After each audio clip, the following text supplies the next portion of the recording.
अस्सलामु अलैकुम वरहमतुल्लाहि वबरकातुहु नहमदुहु व नसल्ली अला रसूलिहिल करीम अम्मा बाद। अल्हम्दुलिल्लाह अशरे मुबश्शरा की आज हमारी क्लास नंबर 12 है। टॉपिक चल रहा है आपके सामने अली बिन अबी तालिब रज़ियल्लाहु तआला अन्हु पार्ट 2। अल्हम्दुलिल्लाह कल आपके सामने हज़रत अली रज़ियल्लाहु तआला अन्हु की ज़िंदगी का इब्तिदाई हिस्सा मैंने बयान किया, जिसमें नाम, नसब, लक़ब, कुनियत, पैदाइश, फिर आपके बच्चे और बीवियां कितनी थी, और उसके बाद आपके फ़ज़ाइल और आपका मकाम और मर्तबा क्या है, इसका तज़किरा आपके सामने आया। अब हम बात करेंगे खिलाफत। जैसा मैंने पीछे आपको बताया कि अल्लाह के नबी सल्लल्लाहु अलैहि वसल्लम ने हज़रत अबू बकर सिद्दीक़ के लिए इशारे किए। हज़रत अबू बकर सिद्दीक़ ने अपने बाद उमर इब्न ख़त्ताब को खलीफा बनाया। उमर इब्न ख़त्ताब ने अपने बाद 6 लोगों को जिम्मेदारी दी कि इन 6 में से किसी एक को तुम चुन लेना। लोगों ने 6 में से उस्मान गनी को चुना। अब उस्मान गनी की जब शहादत होती है तो उनकी शहादत के बाद बचते हैं 5 लोग, जिनमें से एक को चुना जाना था, और वो 5 थे हज़रत अली, हज़रत तलहा, हज़रत ज़ुबैर, हज़रत अब्दुर्रहमान और हज़रत साद। पीछे नाम हालांकि इनके जा चुके हैं। 6 लोग थे। अब हज़रत उस्मान के बाद बचे 5 लोग। मसला ये आया कि खलीफा किसको बनाया जाए, तो लोगों ने इस बात पर इजहार किया कि हज़रत अली बिन अबी तालिब रज़ियल्लाहु तआला अन्हु को अब खलीफा बना दिया जाए। यानी जो ये बचे हुए 5 लोग हैं, इनमें से हज़रत अली को खलीफा बनाया जाए तो ज़्यादा बेहतर होगा। हज़रत अली के पास लोगों का आना, मस्जिद में आपका बैअत करना और तमाम लोगों का आपके हाथ पर बैअत करना, इस ज़रिए से 12 ज़िलहिज सन 35 हिजरी को आपको खिलाफत दी गई। 12 ज़िलहिज सन 35 हिजरी आपको खलीफा बनाया गया। हज़रत उस्मान गनी रज़ियल्लाहु तआला अन्हु की शहादत के बाद मदीना में बड़ा अफरा तफरी का माहौल हो गया। हर तरफ खौफ का माहौल फैल गया। इस्लामी फौजें बाहर और मदीना में खवारिज का कब्जा। खवारिज के वो लोग जिन्होंने उस्मान गनी को शहीद किया था, वो तमाम के तमाम मदीना में मौजूद थे।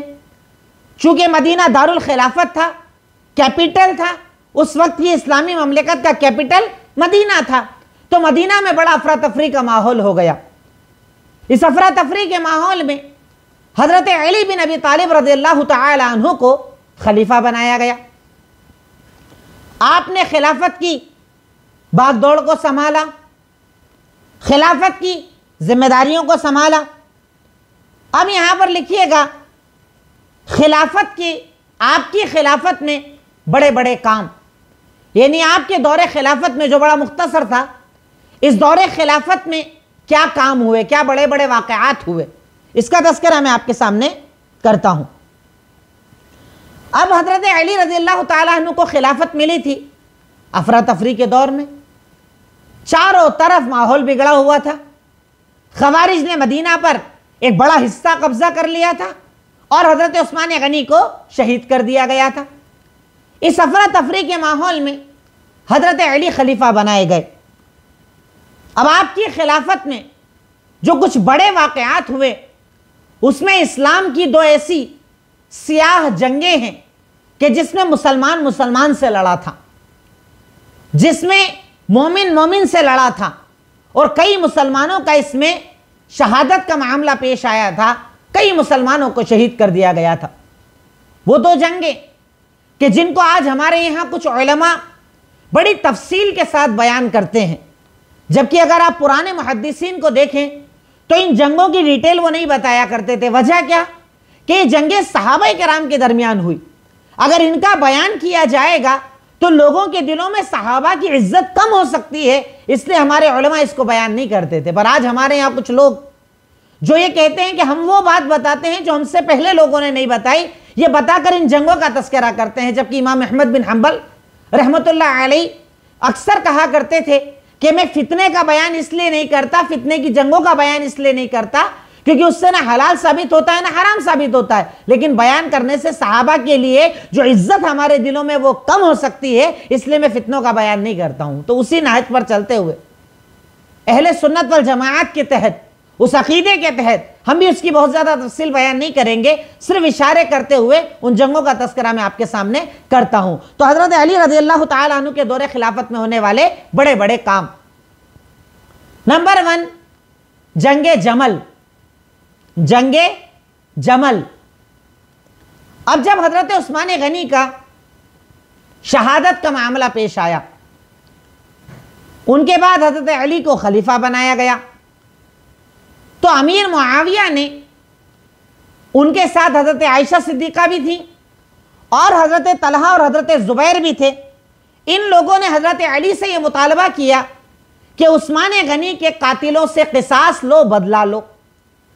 इज्तिहादी मसला था पूरा। हजरत अली खलीफा बने, आवाज से पहले हजरत उस्मान को शहीद किया गया, तो अमीर मुआविया और उनके साथ हजरत आयशा, तलहा, जुबैर और कई सहाबा कराम थे। उन्होंने ये कहा कि अब आप जो मदीना में ये कातिल मौजूद हैं, इनसे हजरत उस्मान का क़िसास लीजिए। इनकी डिमांड थी क़िसास लिया जाए। इधर हजरत अली का यह सोचना था कि अभी मदीना के हालात ठीक नहीं है, इंतहाई ज्यादा अफरा तफरी का माहौल है, अगर इस माहौल में मैं इन्हें कत्ल करूंगा तो हालात और ज्यादा बिगड़ जाएंगे, इसलिए अभी हालात मुनासिब नहीं है। तो दोनों के दरमियान इख्तलाफ हो गया। एक तरफ अमीर मुआविया और उनके साथी, एक तरफ अली बिन अबी तालिब और इनके साथी, और दोनों के दरमियान इंतहाई ज्यादा इख्तलाफ इस बात पर हो गया कि अमीर मुआविया का कहना है बदला लो और हजरत अली का कहना है कि बदला लेने के लिए भी हालात ठीक नहीं है। बात इतनी बड़ी कि दोनों के दरमियान जंग पेश आ गई। इधर क़िसास लेने का मुतालबा करने वाले, इधर हजरत अली अभी मना करने वाले। हालात इतने ज्यादा बिगड़े कि इस्लामी ममलिकत दो हिस्सों में बट गई। एक हिस्सा अमीर मुआविया और हजरत आयशा के साथ, एक जो पूरा हिस्सा था वो हजरत अली और उनके साथियों के साथ, और इन दोनों के दरमियान एक मारका और एक जंग होती है जिसका नाम था जंगे जमल। जंगे जमल में कई मोमिनीन, कई सहाबा कराम शहीद हुए थे। ये इस्लाम का इंतहाई ज्यादा स्याह बाब है, एक ऐसा बाब, एक ऐसा वाकया कि जिसकी बहुत ज्यादा डिटेल बयान करने से बचना चाहिए, क्योंकि इसकी जितनी ज्यादा परतें खोलेंगे उतना सहाबा इकराम आपको गलत नजर आ सकते हैं, जबकि वो इज्तिहादी मसला था। लेकिन इसके बयान करने से ऐसा तो है नहीं ना कि दीन का कोई मसला बाकी रह जाएगा, हलाल हराम बाकी रह जाएगा। इसलिए हमारे उलमा इन फितने का बयान नहीं किया करते थे। इसलिए सिर्फ इतना जहन में रखें कि जंगे जमल, हजरत अली और उनके साथी अमीर मुआविया और उनके साथी के दरमियान एक जंग हुई थी, और जंग की वजह थी हजरत उस्मान की शहादत का बदला लेना। अमीर मुआविया और उनके साथियों का कहना था बदला लीजिए, हजरत अली का कहना था अभी हालात ठीक नहीं है, बदला नहीं लिया जाएगा। बात इतनी बढ़ गई कि दोनों के दरमियान एक जंग हुई, जिस जंग को जंगे जमल, ऊंटों की जंग कहा जाता है। चूंकि इसमें ऊंट बहुत ज्यादा थे, इसलिए इस जंग को जंगे जमल कहा जाता है।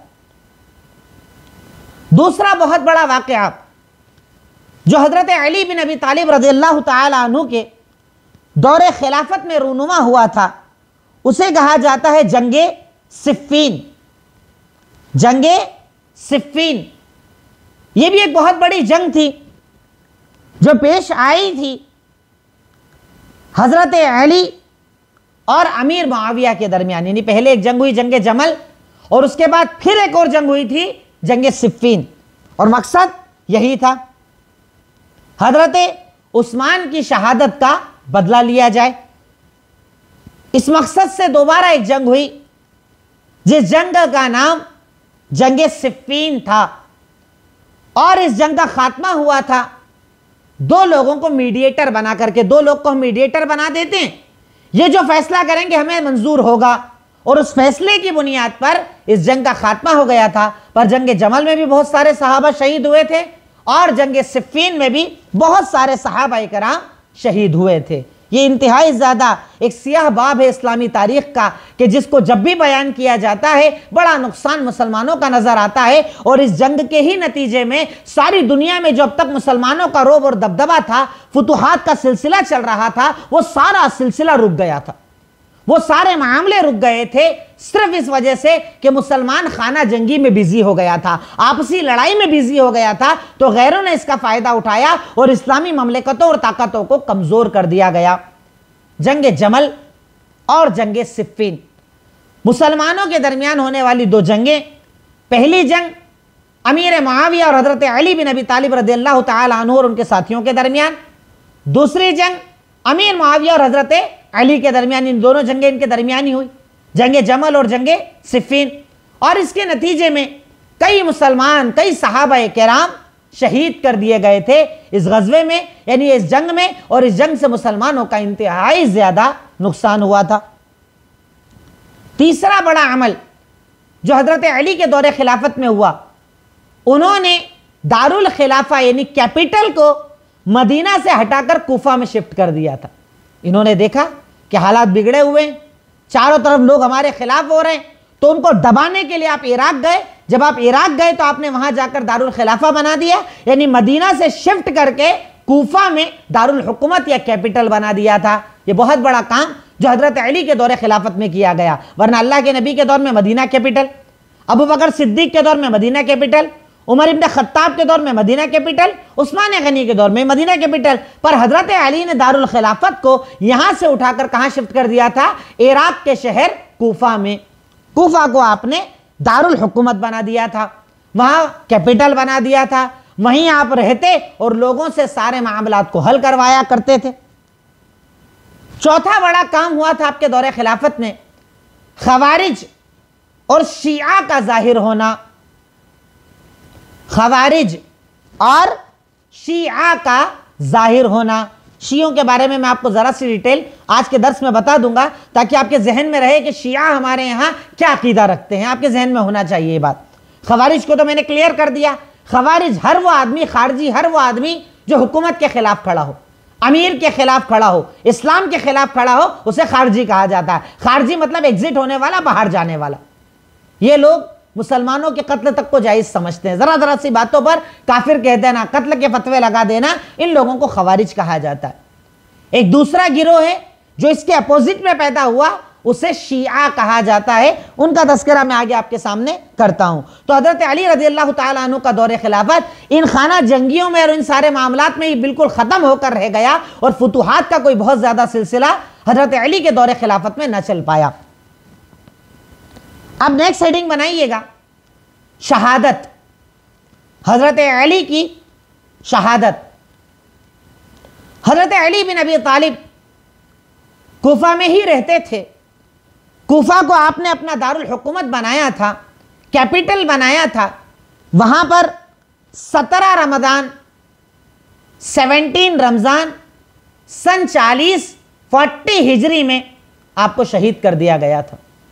17 रमजान सन 40 हिजरी कूफा में अब्दुर्रहमान बिन मुलजिम ने आपके सर पर जोर से तलवार मारी, जिसकी वजह से हजरत अली शहीद हो गए थे। फजर की नमाज में, फजर की नमाज पढ़ाने जा रहे थे, नमाज पढ़ाना शुरू की, अब्दुर्रहमान बिन मुलजिम ने जोर से तलवार आपको मारी, जिसकी वजह से आप 17 रमजान सन 40 हिजरी को शहीद हो गए थे कूफा में। बाकी इससे पहले सारे मदीना में आपकी शहादत हुई थी, कूफा में। कूफा में आपको शहीद कर दिया गया था। आपकी हुकूमत तकरीबन 5 साल तक चली, तकरीबन 5 साल। 5 साल का वक्फा रहा आपकी हुकूमत का, इंतहाई शॉर्ट टाइम। और ये पूरा का पूरा वक्त आपसी जंगों में गुजर गया, आपसी झगड़ों में गुजर गया, और आप इससे आजाद ना हो पाए। इसी हालात में हजरत अली बिन अबी तालिब रज़ियल्लाहु तआला अन्हु को शहीद कर दिया गया। तकरीबन 5 साल तक आपकी हुकूमत चली। अब उसके बाद नेक्स्ट हेडिंग लिखिएगा, शिया। इनके बारे में मैं चाहता हूं एक खाका आपके जहन में रहे। कई लोग हमारे यहाँ जानते ही नहीं है शिया सुन्नी क्या होते हैं, इनके बुनियादी अकीदे क्या होते हैं। अल्लाह ने चाहा तो जैसे मेरी क्लासेस कंटिन्यू चल रही है, मैं इसमें फिरकों का भी बयान करूंगा, तब जिक्र आएगा। पर मैं चाहता हूं एक खाका आपके जहन में आ जाए, एक डायग्राम आपके जहन में आ जाए कि शिया किसे कहते हैं। जो शिया वर्ड आए तो आपके जहन में ये सारी बातें आ जाना चाहिए। शिया डिक्शनरी में कहते हैं मददगार को। शिया मतलब मददगार। और इस्तिलाह शरीयत में कहते हैं हर उस इंसान को जो हजरत अली को तीनों खलीफा से ज्यादा अफजल मानता है और यह मानता है कि खिलाफत हजरत अली का हक था, छीन कर तीनों खलीफा को दे दिया गया। यह बुनियादी अकीदा है जिसकी बुनियाद पर शियान अली या शियों ने अपनी बुनियाद हजरत अली के दौरे खिलाफत में रखी थी। शिया हर वो इंसान जो हजरत अली को उनसे पहले तीनों खलीफा से ज्यादा अफजल माने और ये माने कि खिलाफत का हक हजरत अली का था, इन तीनों ने छीन लिया। नाउज़ बिल्लाहि मिन ज़ालिक। उन्हें शिया कहा जाता है। अब हमारे यहाँ जितने भी शिया हैं, शियों में कई फिरके होते हैं, इस्ना अशरी होते हैं, इमामिया होते हैं, ज़ैदिया होते हैं, बहुत सारे फिरके होते हैं इनके यहाँ पर भी, जो आज हम अपने आमने सामने देखते हैं। जैसे हमारे यहाँ बहराज मौजूद है, ये शियों का एक फिरका है, शियों का ही एक फिरका है जो इमामों के लिहाज से, इनके यहाँ पर क्या इमामत पर बड़ा इख्तलाफ है, इमाम कौन, किसका कौन इमाम, और इमामत की बुनियाद पर इनमें बहुत सारे 70 से ज़्यादा फिरके इनके यहाँ पर मौजूद हैं। पर बुनियादी जो बड़े बड़े फिरके हमारे यहाँ पर पाए जाते हैं, जैसे इस्ना अशरी है, ज़ैदी है, जाफरी है, इमामी है और इसके बाद बहराज है। हमारे यहाँ पर कुछ उनके ये फिरके मशहूर हिंदुस्तान में हम लोग देखते हैं। अलग अलग अकीदे सबके पास पाए जाते हैं, सबके पास बुनियाद एक है पर नीचे जाकर बहुत सारे इख्तलाफात हैं, एक दूसरे को पसंद नहीं करते हैं लोग। तो शिया हर वो इंसान जो हजरत अली को तीनों खलीफा से ज्यादा अफजल समझे और ये समझे कि खिलाफत हक था हजरत अली का, उनसे छीन लिया गया, उसे शिया कहा जाता है। तो शियान अली ने जब ये देखा कि एक तरफ खवारिज हजरत अली के खिलाफ बातें हो रही हैं, हुकूमत के खिलाफ हजरत उस्मान को शहीद कर दिया गया है, तो इन्होंने खास तौर पर, आप चाहें तो हेडिंग लिख लें कि शिया की बुनियाद डालने वाला कौन, तो शिय्यत की बुनियाद डालने वाला था अब्दुल्ला बिन सबा यहूदी, जो यहूदी था, मुसलमान हुआ, जाहिरी इस्लाम दिखाया, बातिन में कफ्र रखा, इसने ही शिय्यत की बुनियाद डाली थी। शिय्यत की बुनियाद डालने वाला कौन? अब्दुल्ला बिन सबा यहूदी। अब यहां पर एक सवाल पैदा होता है कि शिया ने हजरत अली ही को क्यों लिया? आज हमारे यहाँ कई मुसलमान भी जिहालत में एक अमल करते हैं, अपने आप को पंजतनी कहते हैं। ये शियों का अकीदा है, जबकि अल्लाह, मोहम्मद, अली, फातिमा, हसन, हुसैन, पंजतनी, पंजे का निशान बना होता है, अपने आप को पंजतनी कहते हैं।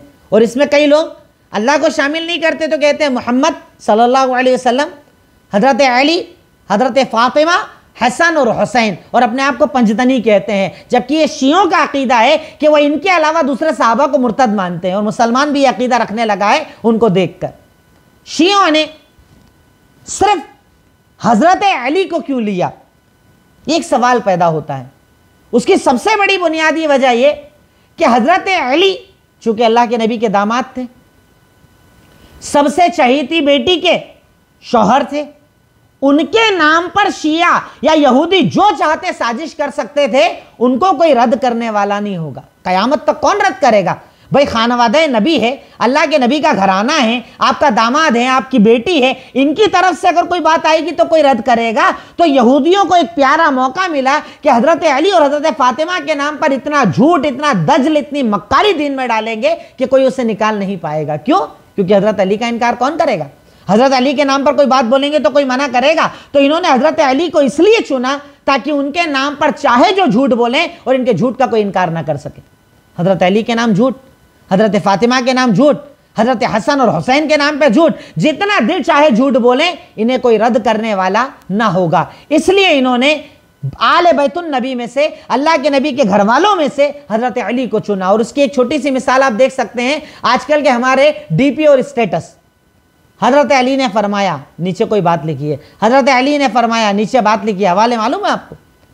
कौन बोलने वाला है, कहां से लाया है, सही है या गलत है? लेकिन नाम अगर हजरत अली का आ जाए, एक्सेप्टेबल, ऑल थिंग एक्सेप्टेबल, जो आप कहते हैं वो कबूल कर ली जाती है। क्यों? क्योंकि हजरत अली का नाम आने के बाद एक अकीदत आ जाती है और इंसान उसे रद्द नहीं करता। इसलिए इन लोगों ने हज़रत अली का सहारा लिया। कई लोगों के दिलों में सवाल पैदा होता है कि ये लोग हज़रत अली अली अली क्यों करते हैं, इतना अली का नाम क्यों लेते हैं? तो वो इसलिए लेते हैं क्योंकि अली से आपका कनेक्शन बड़ा गहरा था, दामाद भी हैं, प्यारी बेटी के शौहर हैं, आपके भाई भी लगते हैं, यानी बहुत सारे रिश्तों की वजह से इनकी तरफ से अगर कोई बात आती तो लोग रद्द नहीं करते। इसलिए शिया ने हज़रत अली को बुनियाद बनाया। अब मैं आपके सामने बड़े शॉर्ट में शियों के बुनियादी अकीदे बताता हूं। शियों के बुनियादी अकीदे कि हमारे यहां पर जो शिया हजरात पाए जाते हैं, आप चाहें तो उनके मशहूर फिरकों के नाम लिख लें, बोहराज, जैदिया, इमामिया, इस्ना अशरिया, जाफरिया, ये 5 भी लिख लेंगे तो बहुत है। बोहराज, इस्ना अशरी, जैदिया, जाफरिया, इमामिया, क्योंकि हमारे हिंदुस्तान में तो आमतौर पर इस्ना अशरी पाए जाते हैं, जैदी पाए जाते हैं और बोहराज पाए जाते हैं। बाकी कम फिरके हैं जो शियों के, इसके अलावा यहाँ ज़्यादा पाए जाएं, ऐसे बहुत ज़्यादा फिरके नहीं पाए जाते हैं, पर जो मशहूर फिरके हमारे यहाँ पर पाए जाते हैं। अब इनके फिरकों में अंदर बहुत सारे इख्तलाफात हैं, पर बुनियाद सबके यहाँ एक जैसी है। मैं वो सिर्फ बुनियादी अकीदे आपको बताता हूँ ताकि आपके जहन में रहे कि शिया कौन होता है। जब नाम आए, वर्ड आए शिया शिया शिया, तो शिया कौन होता है ये आपके जहन में बात होना चाहिए। शियत के बुनियादी अकीदे, नंबर 1, खिलाफत का अकीदा। खिलाफत का अकीदा शियों का एक बहुत बड़ा और बुनियादी अकीदा है कि खिलाफत हक था हजरत अली का, अबू बकर, उमर और उस्मान ने गसब कर लिया, छीन लिया था। देखिए कितना बड़ा इल्ज़ाम है सहाबा पर, पूरी सहाबा की जमात पर, हर बैत करने वाले पर, यहां तक कि हजरत अली बिन अबी तालिब ने भी बैत की थी, अबू बकर की भी, उमर की भी, उस्मान की भी, उन पर भी इल्ज़ाम। क्या कहते हैं कि खिलाफत हक था हजरत अली का, छीन लिया लोगों ने और अबू बकर, उमर और उस्मान रज़ियल्लाहु ताला अन्हु को खलीफा बना दिया। पहला अकीदा जो इनका खराब अकीदा है। अब आप इसका अगर रद्द करना चाहें तो कैसे करेंगे? उसके लिए कोई दिक्कत नहीं, आपके पास बहुत सारी दलीलें मौजूद हैं। हजरत अबू बकर सिद्दीक की खिलाफत पर अल्लाह के नबी ने जो इशारे दिए थे, एक दलील में सिर्फ बता दूं, सही बुखारी हदीस नंबर 664, अल्लाह के नबी सल्लल्लाहु अलैहि वसल्लम ने अपनी हयात तैयबा में 17 नमाज पढ़ाने का हुक्म दिया था अबू बकर सिद्दीक को। यानी आप अपने बात सबसे ज्यादा भरोसा करते थे तो किस पर? अबू बकर सिद्दीक पर। अपनी जिंदगी में अगर अपनी इमामत, जो जगह इमामत की थी, वहां पर अल्लाह के नबी किसी को खड़ा कर रहे हैं, इसका मतलब यह दलील है इस बात की कि आपके बाद अगर दुनिया को संभालने की कोई ताकत रखता है, मुसलमानों को संभालने की कोई ताकत रखता है, तो वह अबू बकर सिद्दीक रज़ियल्लाहु ताला अन्हु। कि अल्लाह के नबी ने सही बुखारी हदीस नंबर 664 में इरशाद फरमाया, मुरू अबा बकरिन फलयुसल्ली बिन्नास, जाओ अबू बकर को जाकर हुक्म दो कि वो लोगों को नमाज पढ़ाएं। अपनी मौजूदगी में, अपने मकाम पर इमामत करने के लिए आपने अबू बकर सिद्दीक रज़ियल्लाहु ताला अन्हु को खड़ा किया। यह इस बात की दलील है कि खिलाफत का हक अगर आपके बाद किसी का था तो वह अबू बकर सिद्दीक रज़ियल्लाहु ताला अन्हु का था। लेकिन शिया इस बात को नहीं मानते, खिलाफत को गसब मानते हैं कि इन लोगों ने गसब कर लिया था, छीन लिया था खिलाफत को। और इस तनाजुर में कई झूठे वाकयात भी पेश किए जाते हैं, कई झूठी बातों को भी पेश किया जाता है। दूसरा अकीदा है इमामत। यह भी बड़ा अजीब सा अकीदा है, इमामत का अकीदा। अब हमारे यहां पर शियों का यह अकीदा है कि हमारे 12 इमाम हैं, 12 इमामों का अकीदा रखते हैं लोग, 12 इमाम, और वो सब मासूम अनिल खता हैं कि उनसे कोई गलती नहीं होती है, बिल्कुल बख्शे बख्शाए हैं। यह अकीदा है शियों का कि हमारे 12 इमाम हैं और 12 के 12 मासूम अनिल खता हैं, उनसे कोई गलती सरजनिश हो ही नहीं सकती। यह अकीदा है शियों का। मैं आपको 12 इमामों के नाम भी बता दूं ताकि बातें आपके जहन में रहे, क्योंकि ये नाम सारे आप सुनते हैं तो आपको पता होना चाहिए कि इमाम कौन है। हजरत अली, हजरत हुसैन, हजरत हसन, फिर हजरत अली बिन हुसैन जिन्हें ज़ैनुल आबिदीन कहा जाता है, नाम लिख लें आप, हजरत अली, हजरत हुसैन, हजरत हसन, हजरत अली बिन हुसैन, अब देखिए आप खुद आपको फर्क समझ में आ जाएगा। हजरत हसन की नस्ल को नहीं लिया इन लोगों ने, क्योंकि सारी बीवियां कुरैशी थी, अरब थी। हजरत हुसैन की नस्ल को लिया क्योंकि इनकी एक बीवी मजूसी खानदान की थी। उस नस्लों में ये लोग इमामत को मानते हैं, क्योंकि यहूद है ना, तो यहूदी अपनी तरफ ही जाएंगे, तो इमामत को इधर मानते हैं। हजरत हसन के बच्चों में इमामत को नहीं मानते। हजरत अली, हजरत हुसैन, हसन, अली बिन हुसैन जिन्हें ज़ैनुल आबिदीन कहा जाता है।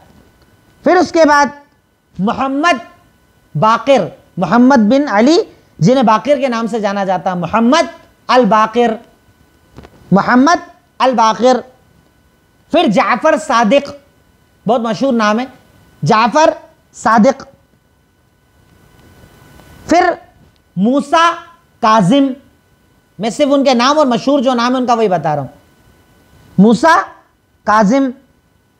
फिर अली रजा, अली रजा। फिर मोहम्मद जवाद, मोहम्मद जवाद। फिर अली हादी, अली हादी। और 11वें इमाम है हसन अस्करी, हसन अस्करी। 11 इमाम तो ये नामजद जो हैं। और 12वें इमाम को कहते हैं इमाम गायब, अभी आए नहीं है, कयामत के करीब वो आएंगे, जिन्हें इमाम गायब कहा जाता है। इमाम गायब, कि वो अभी गायब हैं, कहीं छुपे हुए हैं, कयामत के करीब निकलेंगे। इसीलिए ईरान वगैरह में एक सरदाब है, एक गार है, यहाँ पर ईरानी लोग या ये सब जो शिया लोग हैं, यहूदी लोग, शिया लोग जो हैं, ये वहाँ जाते हैं और इंतज़ार करते हैं कि हमारे इमाम गायब ज़ाहिर होंगे और बाहर आएंगे।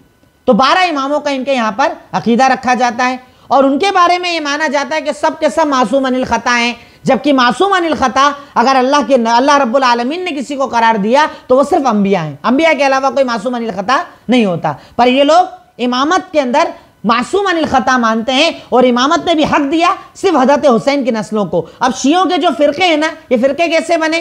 किसी ने हज़रत हुसैन के बेटों को जब लिया तो किसी ने ज़ैनुल आबिदीन को लिया, किसी ने दूसरे को लिया। फिर नीचे चले, किसी ने ज़ैनुल आबिदीन के बच्चों को लिया, किसी ने नीचे वालों को लिया। किसी ने जाफर सादिक को लिया, जाफर सादिक के 2 बच्चे थे, किसी ने एक बच्चे को लिया, किसी ने दूसरे को लिया। ऐसे चलते चलते जब इन लोगों की औलादें होती चली गई तो इमामों के एतबार से शियों में फ़िरक़े बनते चले गए। और शियों में फ़िरक़ों की बुनियादी वजह इमामत है, इमामत, इमामों का अकीदा। तो इमामों के बारे में इनका यह अकीदा। तीसरा इनका अकीदा है तक़िया।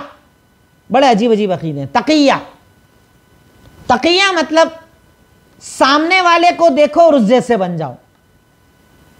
देख रहे हैं, अभी अकीदा है जो सीधा सीधा कुरान हदीस के खिलाफ।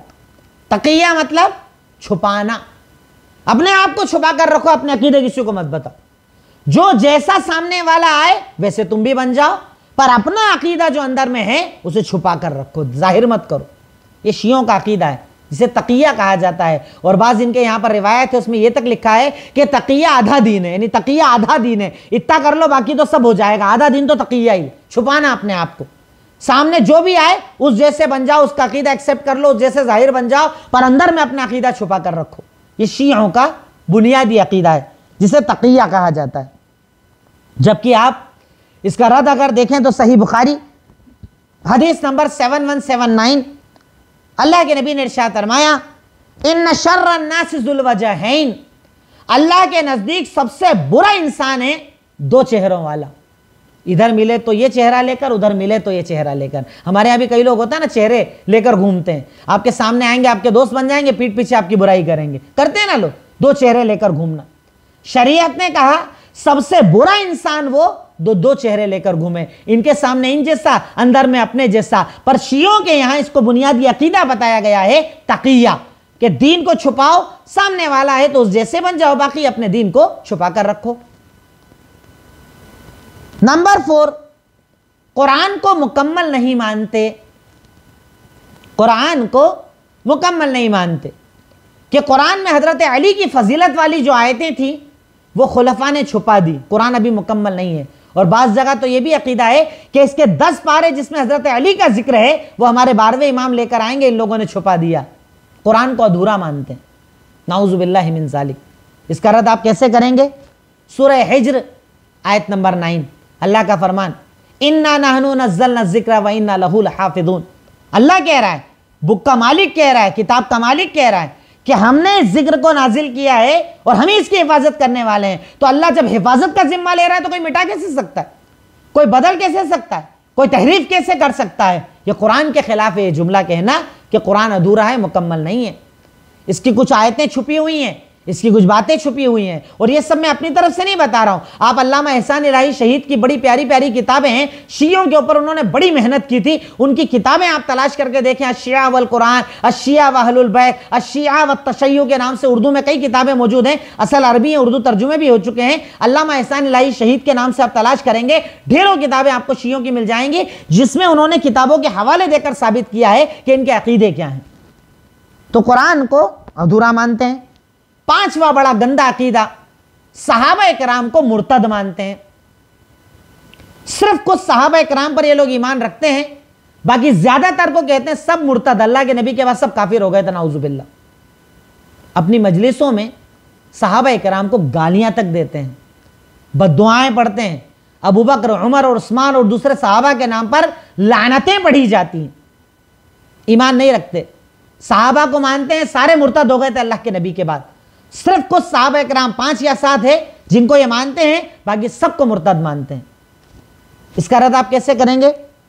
सबसे पहले तो कुरान सूरह तौबा आयत नंबर 100, जो मैंने अज़मत सहाबा में तफसील के साथ बताई थी, कि जिसमें अल्लाह कहता है, वस्साबिक़ूनल अव्वलून मिनल मुहाजिरीन वल अंसार वल्लज़ीना तबअूहुम बिइहसान। पहले पहल मुसलमान होने वाले सहाबा, चाहे अंसार चाहे मुहाजिर, अल्लाह सबसे राजी हो गया और अल्लाह ने उनके लिए जन्नतें बना रखी हैं जिसके नीचे नहरें बह रही होंगी।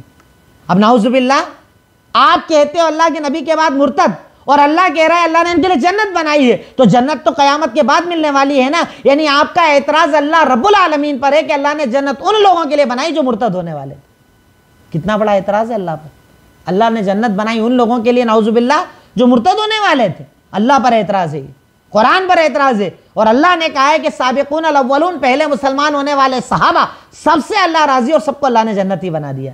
ये पहला रद्द है इन लोगों का। क्या आप इस आयत से इनका रद्द करें? दूसरा रद्द, हदीस सही बुखारी हदीस नंबर 3673, अल्लाह के नबी का फरमान, ला तसुब्बु अस्हाबी फवल्लज़ी नफ्सी बियदिही लौ अन्ना अहदकुम अनफ़क़ मिस्ला उहुदी ज़हबन लम यबलुग़ मुद्दा अहदिहिम वला नसीफ़ा। मेरे सहाबा को गाली ना देना, कसम है उस रब की जिसके कब्ज़े कुदरत में मेरी जान है। अगर तुम में से कोई उहुद पहाड़ के बराबर भी सोना खर्च कर दे तो मेरे सहाबा की मुट्ठी के बराबर नहीं पहुंच सकता, उसकी औकात ही नहीं। सहाबा कहाँ मकाम है उनका, बड़ा आला मकाम है उनका, उन्हें गालियां ना देना। मेरे सहाबा ने अगर एक मुट्ठी भर भी खर्च किया है ना, तो उहुद पहाड़ के बराबर भी खर्च करके उनके बराबर नहीं पहुंच सकते। सोना खर्च कर दो उहुद के बराबर, तब भी मेरे सहाबा ने जो मुट्ठी भर दिया है ना, उसके बराबर नहीं पहुंच सकते। सहाबा के बारे में तो इतनी फजीलतें हैं, आप चाहें तो यूट्यूब पर मेरा लेक्चर है अज़मत सहाबा, आप ज़रूर सुनिएगा। उसमें मैंने दलीलों के साथ बताया कि सहाबा का मकाम क्या है, पर ये लोग सहाबा पर लानतें पढ़ते हैं, सहाबा को मुर्तद मानते हैं, नाउजुबिल्लाह।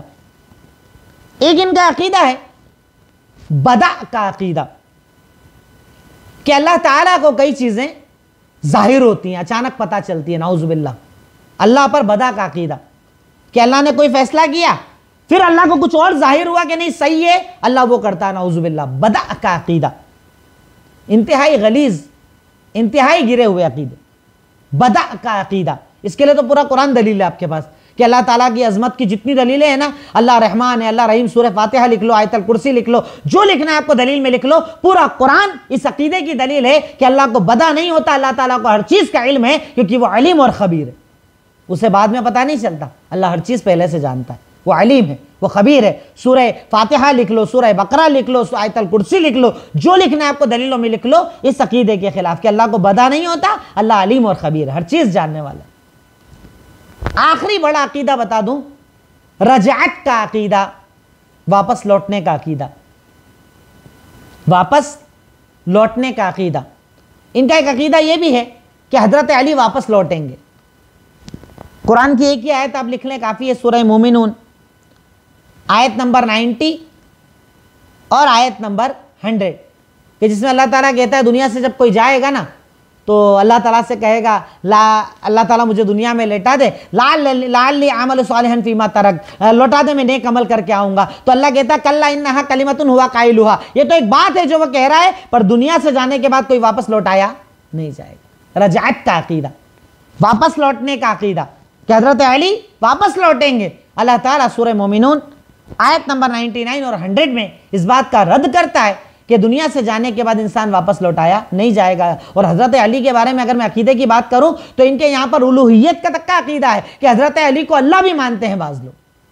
खुद हज़रत अली के दौर में भी ये लोग आए थे, हज़रत अली के सामने आए, कहा अंतहू, तू वो है, कहा वो कौन, वो कहा तू अल्लाह है।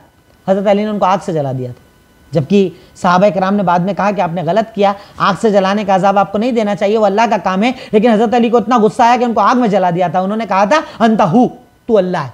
और ये अकीदा आज भी कुछ फ़िरक़ों में, सब में नहीं कह रहा हूँ मैं, सारे फ़िरक़ों में, अलग अलग फ़िरक़ों में अलग अलग अकीदे हैं, पर यह अकीदा बाज़ फ़िरक़ों में रखा जाता है कि उलूहियत तक के दावे किए जाते हैं हज़रत अली के लिए। ये बुनियादी अकीदे शियों के बड़े बड़े अकीदे जो मैंने आपके सामने जिक्र किए। इंशाअल्लाह इससे आपको कम से कम शिया मसलक एक बार में जहन में आ जाएगा कि शिय्यत किसे कहा जाता है, शिय्यत के अकीदे क्या हैं जो हज़रत अली के नाम पर चलते हैं और हज़रत अली के नाम पर अपने आप को बताते हैं, आपकी मोहब्बत का दावा करते हैं। और कई हमारे जाहिल मुसलमान इनके साथ शरीक हो जाते हैं, कई जाहिल मुसलमान इनके साथ शरीक हो जाते हैं, इन जैसे अकीदे रखते हैं, इन जैसे हज़रत अली को मदद के लिए पुकारते हैं, जबकि एक मोमिन सिर्फ अल्लाह को पुकारता है, वही देने वाला, वही अता करने वाला, वही इज्जत वाला है, और उसी से एक मोमिन मांगता है। पर इन लोगों ने अकीदा इतना आम किया कि हमारे यहाँ पर बाज़ लोग इस अकीदे को रखते हैं, जैसे कुरान को हमारे यहाँ कहते हैं ना जुज़दान, जुज़ मतलब अधूरा, कुरान अधूरा है, ये हमारा अकीदा नहीं है, शियों का अकीदा है। पर कुरान को क्या कहते हैं, जुज़दान, अधूरी चीज़ रखने की जगह, जबकि कुरान अधूरी चीज़ नहीं है, कुरान मुकम्मल चीज़। आपने पहले दौर में देखा होगा खतना करने वालों को खलीफा कहा जाता था, क्यों? ये खलीफा की बेइज्जती करने के लिए कि उनका अमल बेइज्जत, भाई कोई अमल इस्लाम में छोटा नहीं होता, पर इन लोगों ने नाइयों को या हलाका को इन लोगों ने बाकायदा खलीफा का नाम दिया ताकि उनको बेइज्जत किया जा सके। इनके अकीदे, मैं खुद बताऊं, मैं मदीना में पढ़ता था, उस वक्त की बात बताऊं, शियों का एक गिरोह आया और हजरत आयशा जिस जगह दफन है कब्र को खोदने की कोशिश कर रहे थे ताकि उनके जो बचे हुए हिस्से हैं उसे निकाल कर बेइज्जत कर सकें।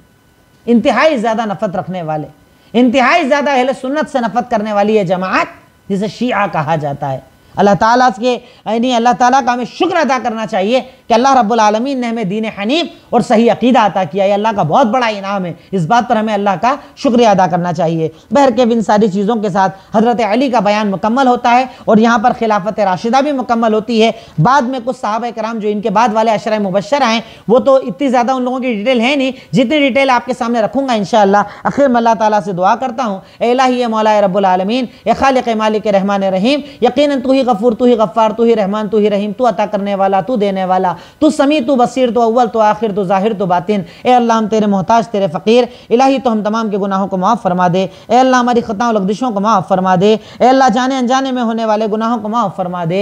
ए अल्लाह हम तो तेरे बंदे हैं ना, ए अल्लाह हम तो तेरे आगे फ़कीर, तेरे आगे मोहताज है ना। अल्लाह अगर तू माफ़ ना करेगा तो कौन माफ़ करेगा। अल्लाह हमें माफ़ फरमा दे।